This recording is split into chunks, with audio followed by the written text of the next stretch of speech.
All right, we're going to get another podcast going here.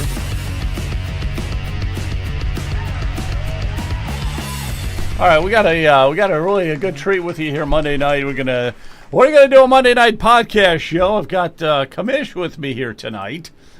There he is in all his glory. Good to see you. You got it. Yeah, good Commissioner to see you. John Plechnik reporting for duty. There you go. You got to salute when you do that. Frank A. Spring, founder of Altum. Did I spell Altum right? You did. It's a pleasure to be here. Thanks for having me. That's right. It's my pleasure to have you. You're all the way from New Mexico. So that's what's the magic of Zoom. We and that's wonderful. I'm just in my own little cubbyhole here in Cleveland, Ohio. Okay, that's where I'm at. Frank, we're going to get into some discussions on what your company does, and I find it fascinating. So we'll have a really good discussion on this. A couple of the areas we want to dive into would be AI. Because there's a lot of fear-mongering going on with AI. I don't want to find out if it's legit or not. Should we really be afraid of AI? And then Trump. I want to get into Trump. I want to get your thoughts on Trump and what you thought of the State of the Union address also. But let me just say this here. Frank A. Spring, a seasoned political consultant, narrative strategist, and public sentiment researcher with 15 years of experience at the senior leadership with progressive campaigns and candidates in the United States and United Kingdom. Also, you're the founding partner now. They call you the mad scientist. I'm not sure why they would call you a mad scientist here, but Altum Insight, a public sentiment research firm focused on uncovering deep narratives that drive people's attitudes, values, and behaviors, particularly when it comes to voting. That's what I want to hear about. Your mission is to discover and understand stories that shape voter identities and decisions, enabling trust building and behavioral influence through authentic communication. So no phony communication here, just the authentic stuff. And this is part of your team. Is this still your team? It is still our team. My partners, Adrian and Kate. Very good. All right. So let's do this then, Frank, because I gave a little bit of an intro there, but I'm sure people are still scratching their heads. So can you just tell us, real point blank, what it is that your company does? Sure.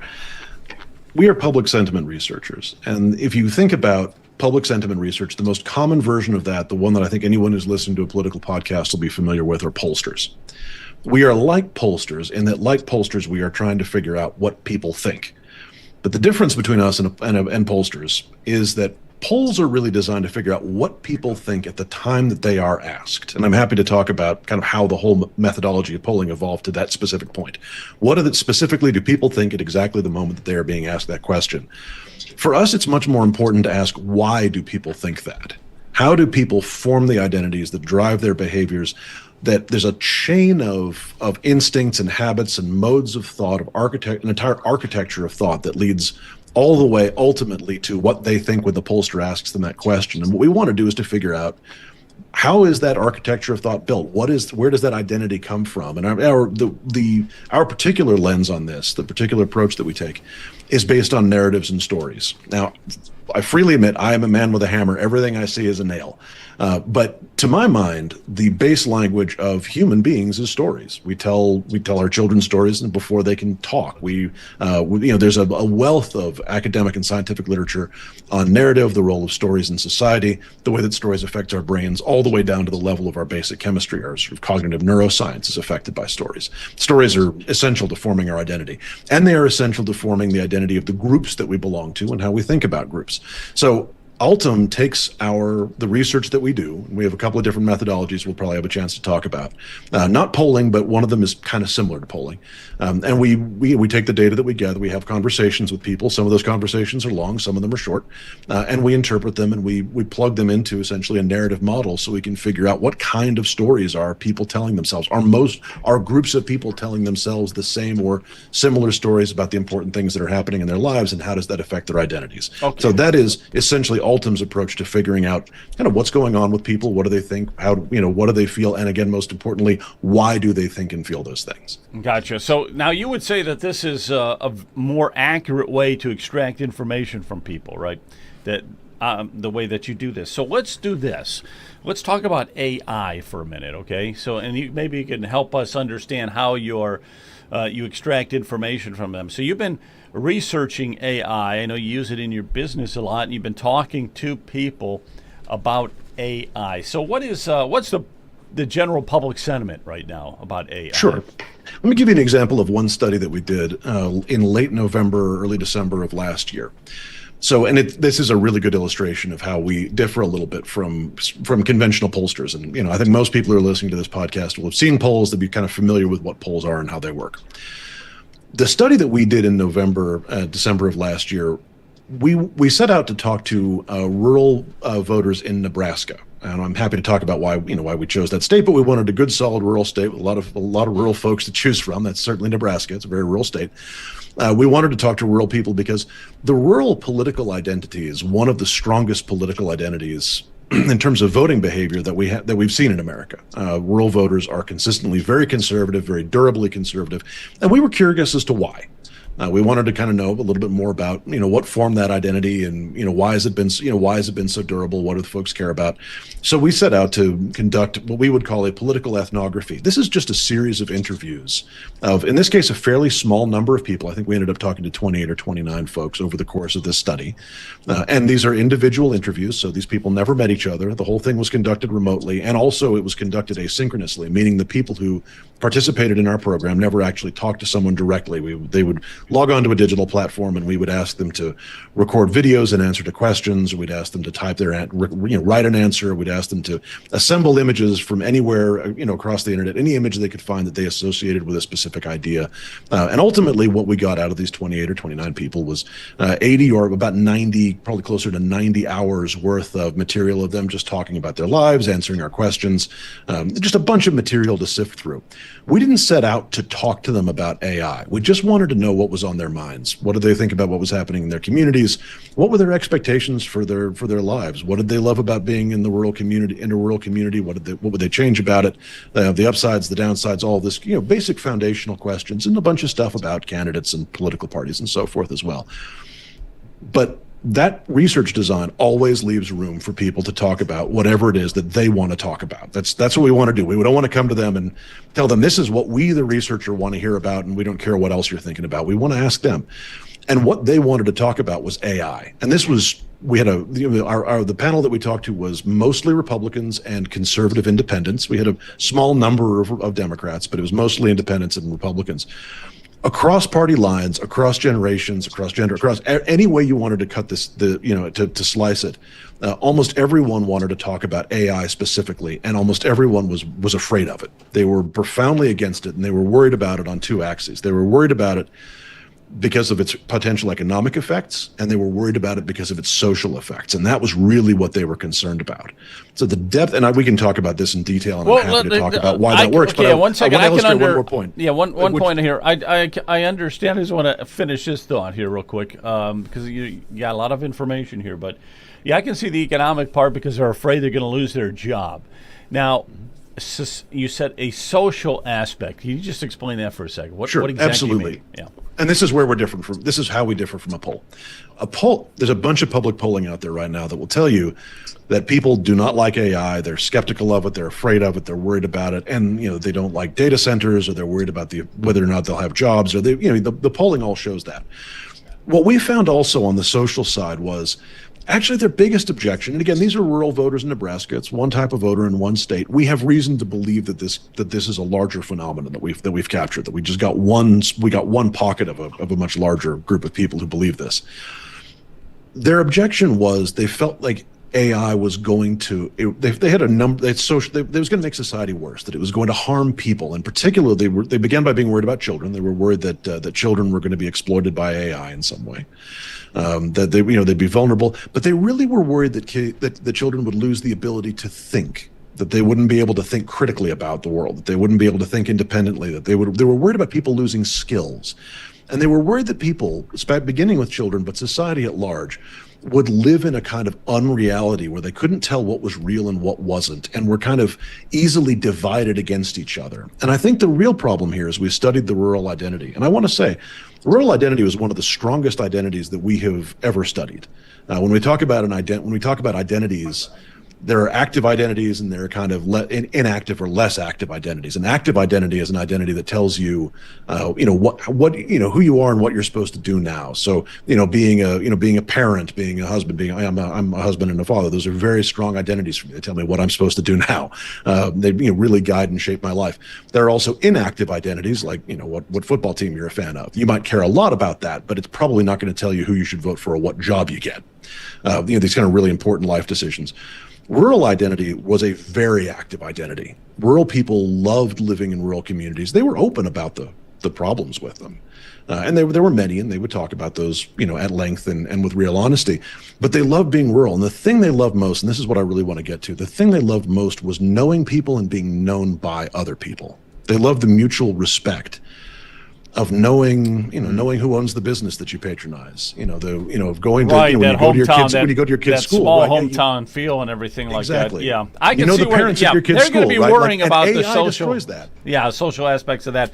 And I want to get the commish on here because it wouldn't be a show without the commish. But one of the things I got a kick out of, this one graduate, I don't even know what college it was, but he took his laptop up with him when he went to get his diploma because he said he did all his work on AI. Actually did all his work for him. All right, do you have a question, John, for Frank? So first, I'd like to react. I think it's a very interesting methodology to use kind of more traditional qualitative research methods from the university to perform political research. There's a bit of a novelty there in that people often would dismiss ethnography and interview-styled guerrilla research as inherently subjective, and so while they might provide deep, rich explanations of various cultures, it was hard to derive objective results from them. I wonder if the ability to use technology to perform more standardized interviews and coding without the bias that the researcher inevitably brings to the table might actually allow these old school qualitative research methods to be applied with more rigor and more objectively, and so they may actually have more practical applications. So I'm kind of intrigued to see ethnography used as a substitute for polling to get a sense of political trends and societal concerns. It's really intriguing. And I'd be curious to hear if the reason why you're successful, or at least you believe you're successful with this type of research, is being able to use AI and technology to ask these questions without the bias of different researchers' inflections, smiles, appearances. By having that standard portal, does that allow you to apply qualitative research in almost a quantitative way? It's intriguing. My other reaction with respect to artificial intelligence is I think it's just another aspect of how technology is replacing human interaction. And no one technology has completely changed our society, but whether it's the iPhone, social media, broad access to email or internet, all of these things have pushed us from interpersonal interactions and skills to social networking interactions and skills, which are very different, and we have not lived long enough to fully study their impact on culture.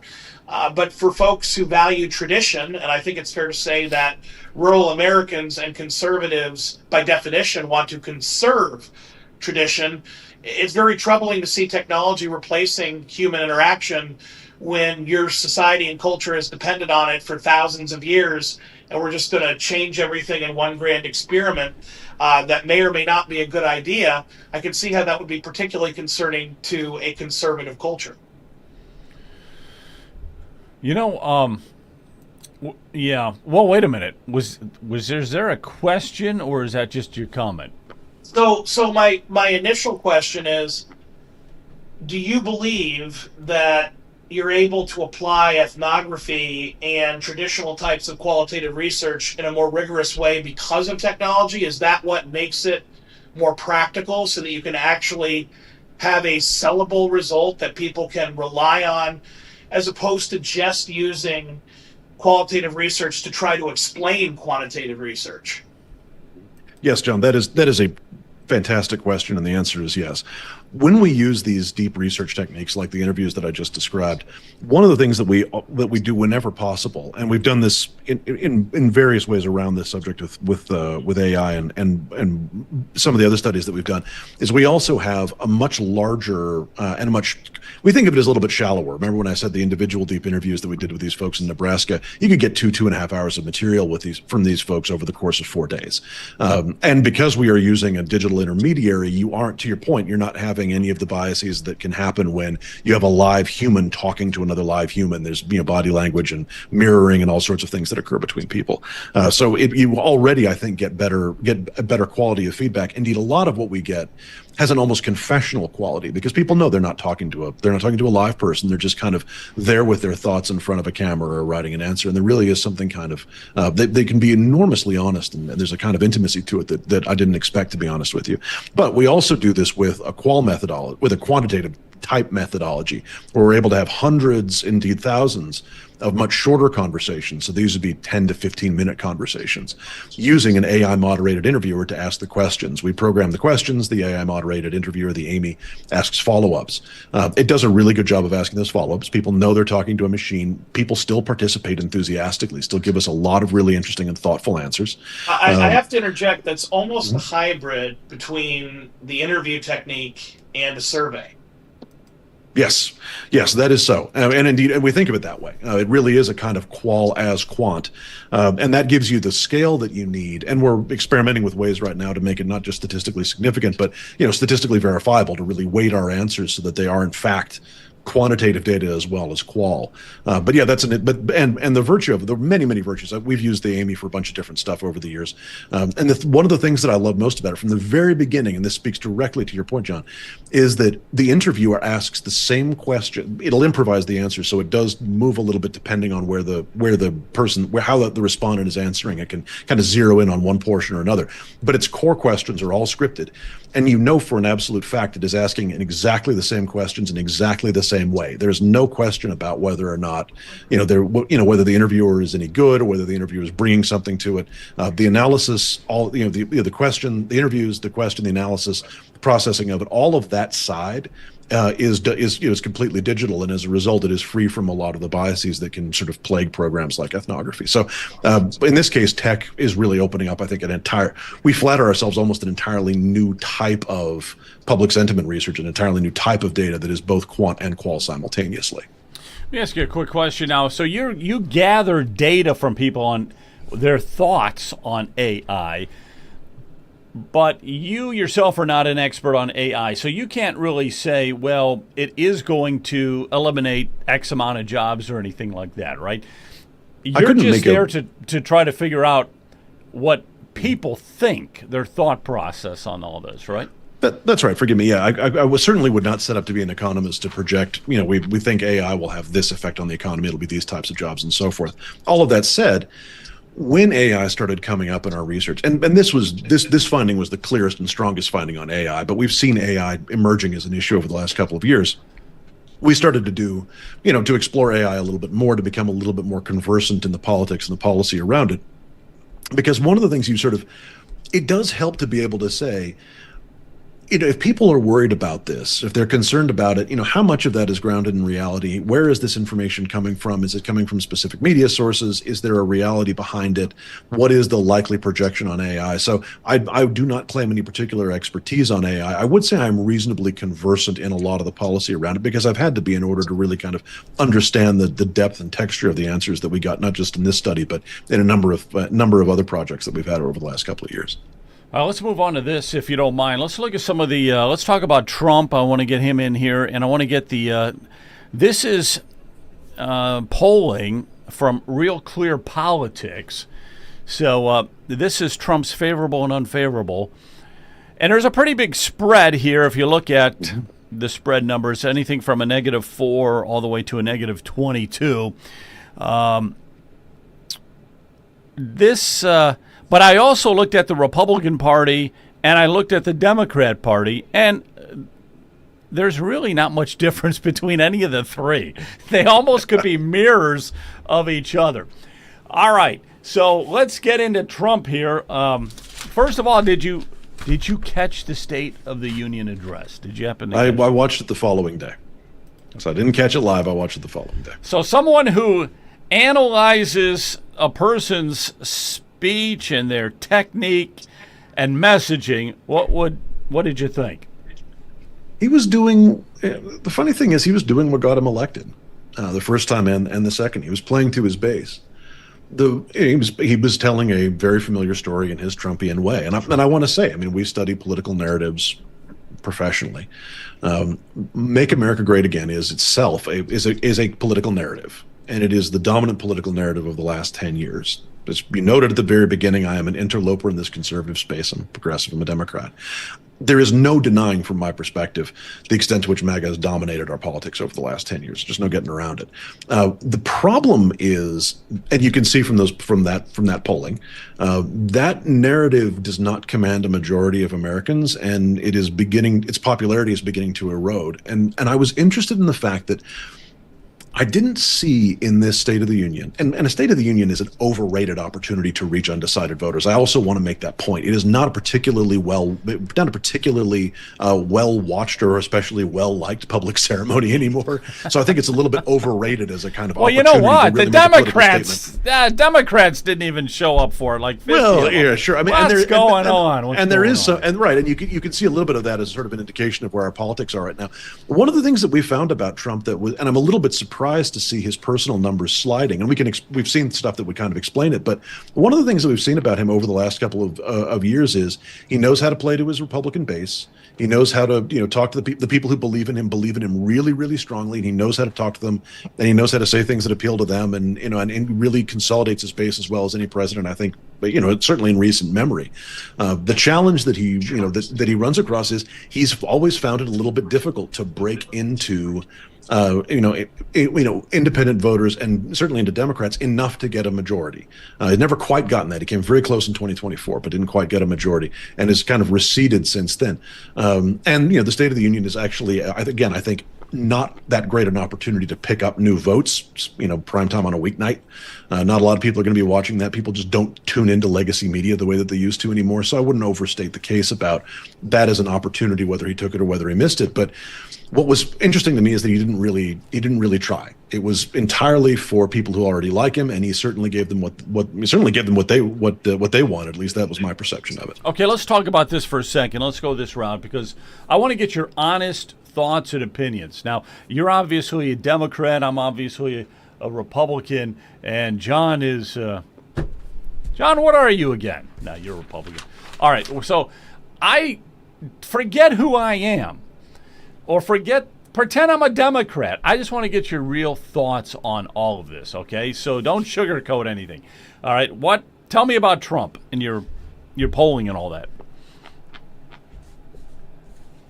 What we are tracking over the last few months, the last year since his inauguration, is that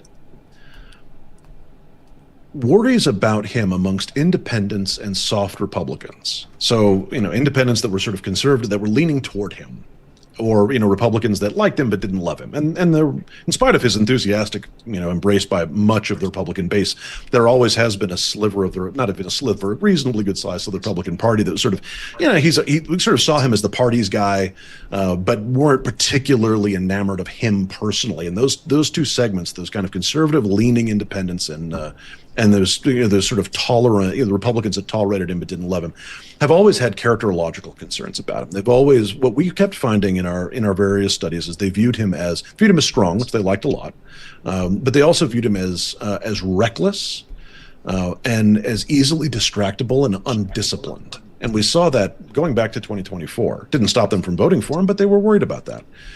What we have seen across 2025 and what we're seeing now is a real sharpening of that. We are starting to see more independents and more Republicans express those views about him personally, and it is starting to, I think, affect their loyalty to him in a way that they used to say in 2024. They would say, "Well, I hope he's more disciplined this time. I hope he is more presidential in the way he talks about and to people this time. I hope he sets a better example in his person." All right, Frank, you may have froze up here. I don't know if you can still hear me or not. People, I don't like any of this, and I wish that he were different. And so there is a sense that like they were willing to give him the benefit. A number of these voters were kind of willing to give him the benefit of the doubt, and that they are decreasingly willing to do that for him. And I think we are starting to see that's I think what accounts for some of the polling that you just showed us. All right, let's go, John. Go ahead. So I find this very interesting, and Joe, I want to commend you on putting this show together. I think it's fascinating to see a new type of public opinion research that really blends qualitative and quantitative with new technologies, and to get that perspective from the other side of the aisle at the same time is really intriguing. I did watch the State of the Union live. I was at a watch party at the Lake County Republican Party. Shout out to Chairman Dale Fellows and Secretary Sue Bentley for hosting. I'd say we had maybe about 30, 40 Republicans there, some who came throughout the night to watch together. And it definitely was well received by party activists. But where I felt, watching the speech from a how did Trump do perspective, is that, yes, it gave plenty of red meat to the base in, frankly, shutting down the protests and the jeering from the Democrats who did come. Thought he was very effective. He showed strength in that. He kind of made a joke of the people who attempted to protest him, and he did it in a way that wasn't mean-spirited, but got the crowd and I think the people watching behind him. So back to that narrative of Trump is best when he shows strength. He did so in kind of a happy warrior Reagan-esque way, which is really what Donald Trump has always done. The motto, "Make America Great Again," is a Reagan slogan, and I feel like Trump in many respects is Ronald Reagan on steroids. He's a modern, more media-savvy version of Ronald Reagan, and he's always been very expert in that delivery. But where I think he did reach across the aisle, and I think a lot of folks miss this, is Trump doesn't compromise on his policy, but he recognizes that independents, by definition, are kind of independent of policy. They're in the middle. Independents and moderates don't care as much as the partisans on either side about where you are in an issue. It's more about likability. And I thought that throughout the night, Trump did a brilliant job of interspersing those feel-good moments, some of which you expected. The Olympic gold hockey team, any president would have brought them on board and congratulated them for their big win. That's just obvious, but the constant interweaving of heroes, from the raid in Colombia to, a fighter pilot from World War II, and the way that he brought other folks in the audience together to illustrate those points, it was more effective than the average president. I've been to State of the States here in Ohio. I've seen governors present, and by comparison, that was amateur hour. Donald Trump truly is in a league of his own when it comes to the public persona. And there's a method to his madness. Having watched so many of his rallies and his speeches, people think it's random and it's just the way he jaws off and talks. It is incredibly structured, and it's designed to fire up the base while giving the feel-good persona, which is a mixture of strength and joviality, to the middle. And I think he really hit it perfectly. And while polls are not perfect, there were quite a few that showed an immediate pop that night in reaction to his speech. So it's hard to deny that he improved his standing with Republicans and independents. Whether that's permanent, whether that moves the needle in a material way, those are completely different questions. But I actually think he did reach out to the middle, not through policy compromise, but through that legendary persona that people just love to love and love to hate. Yeah, Trump is clearly unique, to say the least. Frank, I want to ask you a question on this, and that is, if I was a client and I was coming to you, and let's just say, by the way, chat, if you have any chance, let us know Yes, there was a warming, but in the next few weeks we'll have a MAGA pep rally. They might be discussing something amongst themselves. All right. If I was a client, and let's say that I'm a politician, all right, and not the presidential level, let's just say state rep level or maybe a congressman, something along those lines. And how would you be able to help me with your business?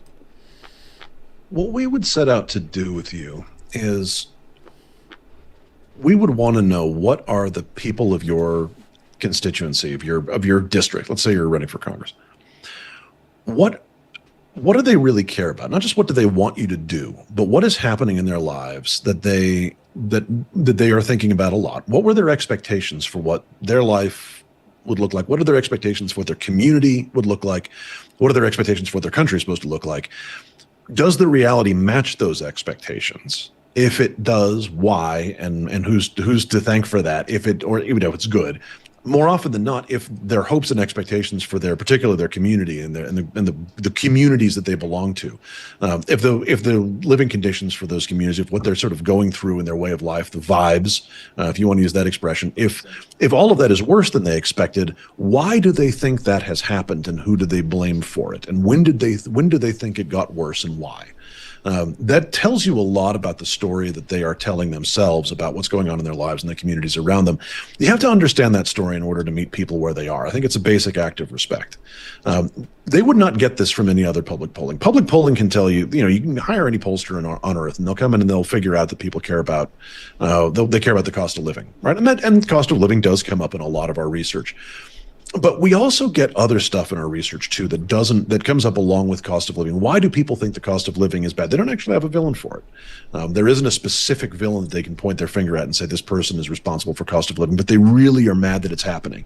And they see it as being a kind of part and parcel of not just an immediate effect that it has on their pocketbook every day, but as part of a larger social degradation that they feel we are sort of divided as a people. This is I'm riffing off of research that we did late last year.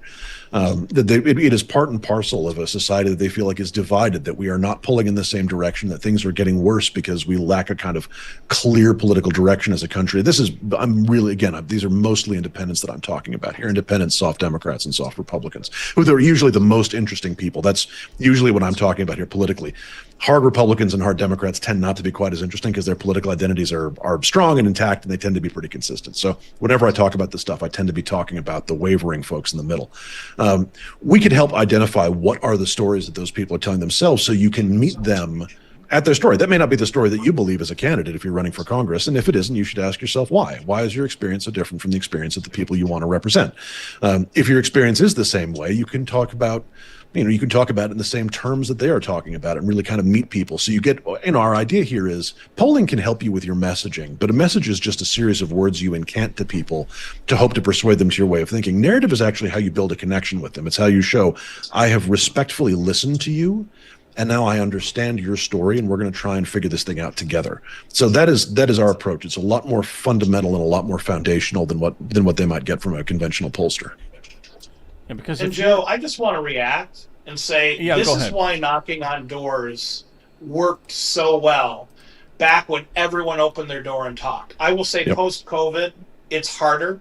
Not everyone will talk to you. Not everyone feels comfortable.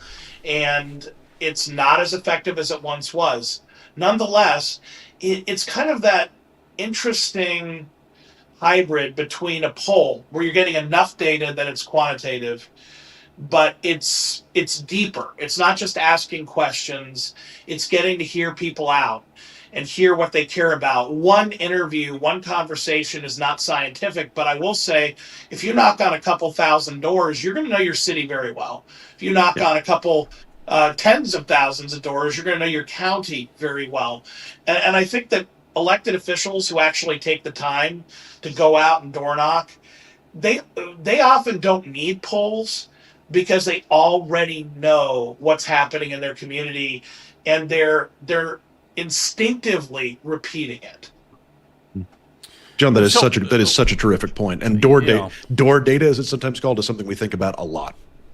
So would you say that what you're doing is kind of like door data? Without having to actually go to the door, though? There's a similarity to it. We actually also have a product that is based on deriving qualitative data from canvases. We're sort of piloting a couple of different approaches to that, because we do think that the data you gather on doors is incredibly important, and most of the ways, for understandable reasons, most of the stuff that people learn on the doors is just lost. It's very, very hard to capture the richness of all those insights, and it's a shame because people will tell you what they're thinking about. And John, I'm really glad to hear you say that. And there is, canvassing is essential for a candidate of any party running for anything. If you're not willing to do it, if you're running for any kind of local or even congressional office, there are real sort of questions about what you're doing with your time. So yeah, it is, in a sense, to answer your question, Joe. It is a little bit like that. You're trying to conduct a series of mostly short interviews. Now, the real deep stuff that we get into, those 2.5-hour interviews, that blows past anything that you could get on the doors. It is a much, much deeper set of interviews, much more involved, a lot more depth, a lot more texture to it. But for the stuff that we're doing with the AMIs, the AI moderated interviewers, 5 to 10, 15-minute interviews, that's about the length of what you would get from an unusually chatty person on their own doorstep. So there is a certain similarity there for sure. Yeah, I was just going to say, you can't sit at somebody's front door for an hour and a half and talk with them. Well, you could try. You could try. Yeah, that's not going to work. So I understand the door knocking is kind of like, well, that's a hybrid between what you do and, the phone call. And here's the last thing I'm going to say on this is last time I went door knocking with a candidate, virtually 1 out of every 10 houses, somebody will even answer the door. Yeah. And they're home, but they just won't answer it. And a lot of times they're not home. And you just hear a big dog barking in the background or something.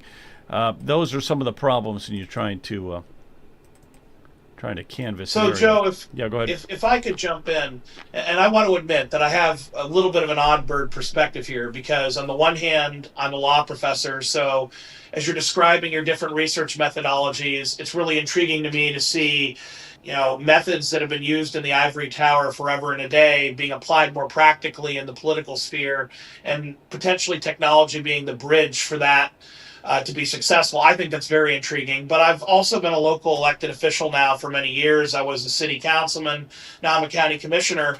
And given that I'm not independently wealthy, my secret weapon had always been knocking on more doors than anybody else. And by the way, Joe, sometimes I would have 2-3 hour conversations. I never looked at the number of doors as the objective. My goal was to spend the entire day at it. And sometimes you knock on 20 doors, no one would answer. And then you'd hit that one door where you'd have a 2-hour conversation about the history of the neighborhood, why the airport's been a problem, people's theories on fuel being dumped out of planes, why there are health effects because of the fuel from the planes. And once again, it's not whether those stories are true. People often misinterpret phenomena that we see. What looks like fuel being dumped from a plane is really just exhaust in many cases. It matters what people believe. And if they believe that planes are affirmatively, on purpose, dumping fuel in their backyard, they're going to have a very negative view of the airport. And if you don't understand that that is the prevailing belief on that street, you don't understand why they look at that airport as their main enemy in life. And so I will say you do have 2 or 3 hour long conversations. And I would recommend to any candidate knocking on doors not just to win, but to understand the district so that if you do happen to win, you actually know what you're doing. But if there's a way to have a deeper form of research, I'm certainly in favor of it. My concern is that every time we find a new way to research or to advertise, we find a new way to poll or to communicate, that people eventually get inundated with it and then they stop responding to it. So robocalls are a perfect example, whether you use them for polls or for messaging. Used to be a super cheap, super effective way of reaching virtually everyone virtually immediately. And then people got inundated to the point where they became almost useless. The law has made it more difficult to do and to use, but putting those difficulties to the side, the average Jane or Joe will hang up as soon as they find it's a political call. And then your concern is that you're reaching a subset of people who are not representative of the full group. How do you address that? And are you concerned that eventually everyone's going to start, assuming you're successful, everyone's going to start doing AI surveys and more in-depth interviews, and people say, this isn't worth my time? Yeah. What you've just described in terms of pulling together your sample, right? You're looking to pull together your sample or your panel for polling or for any of our other material. You've put your finger on what any pollster or any other public sentiment researcher worth their salt will tell you is a borderline crisis for the industry. It is a very serious matter. We take it extremely seriously at Altum. What we're doing right now to get around it is we have a multimodal approach to it. So we're pulling together. Basically, our panels are pulled together from a multitude of places. So to a certain degree, we're sending out text messages asking people if they want to participate in this. But text messages. I remember the first time that we sent text messages out in politics, and the open and response rate was something like 50%. It was crazy. It was more than that. Right now, you're lucky if you get more than a 2% response rate in a text message, which is exactly the phenomenon that you just described. Everyone starts doing it. People get worn out on it. So we do some text. We do some recruitment via online. We do some recruitment via classic panel recruitment, where we actually have some paid participants who turn up and participate. So we're looking for multimodal responses. At this point, we haven't found the secret way of doing it and getting it right. You do often. There are people who specialize in that, who will pull together kind of samples and panels for you. A lot of them the best ones are particularly good at understanding where undersampled communities hang out, usually online, and how to get in there and how to incentivize their participation. It's something that we look into. I don't have a specific answer for you in terms of like what I think the solution is, because I don't think anyone's found it yet. But we're looking at a bunch of different ways, some of which are old school shoe leather, and some of which are kind of AI enabled and assisted to kind of get into digital communities where people who don't usually respond to things like this are can be found and may be more responsive. But it is a very serious issue for the entire industry. Very interesting. Very interesting. Frank, I'm going to kind of just wrap it up here. So you're just any last thoughts on your business? And I appreciate the whole discussion here tonight. I learned something. I learned a lot, and I think it's something that you can't just go back to the old phone calls. Nobody answers the phones. The text messages aren't working. But this sounds like something new, and this sounds like a great way to get that in-depth information that we need, right? Yes, that is the plan. That's what we found so far, and I just want to thank you for having me on. This has been a really helpful conversation. And if I want to leave you with something actually to go all the way back to AI and something that John said that I think makes a lot of sense. And I'd like to sound, if I may, a kind of nonpartisan or bipartisan note here, which is, John, you said something earlier when we were talking about AI and its social effect, and particularly rural voters and why they were so concerned that it may have a kind of degrading effect on social cohesion. That was something that we found with rural voters. It's something that we found with conservatives, independents, and Democrats. That didn't have a political identity here. That desire for human connection, to prioritize interpersonal human connection, face to face, one person to each other, that mutual respect, doesn't appear to have a particular partisan lens or not. So it is traditional, and it is more affiliated with sort of, you would associate that more with conservative voters. But that kind of traditional, it's so traditional. I think it predates political identities, at least the ones that we have now. It is, it's tribal. And I think that there is an opportunity for us to find some common cause as we figure out what to do with this piece of with AI or any other new piece of sort of digital technology, all of which at some level does kind of threaten to pull us apart a little bit, to make our relationships less personal and less human. And I think that it is not just possible, but essential that we understand that that is not a political phenomenon. That desire for interpersonal and respectful human communication is a human phenomenon, and it is up to us to, I think, get a little bit past some of our partisan differences. We can retain them in other areas, but on this one, we may have to trust each other a little bit in order to turn AI and any other piece of tech that comes down the pike into something that serves us without degrading our ability to be human with and to each other. Well, Frank, thank you again. Really appreciate you coming on tonight, okay? And get some of that sun from New Mexico and bring it over this way. I'm getting so depressed. I need AI to bring us some sunshine. Hey, John, thank you, too. Thanks for, and God bless everybody. We will... Thank you, Joe. Guys, take care. See you later. Thanks. Thank you.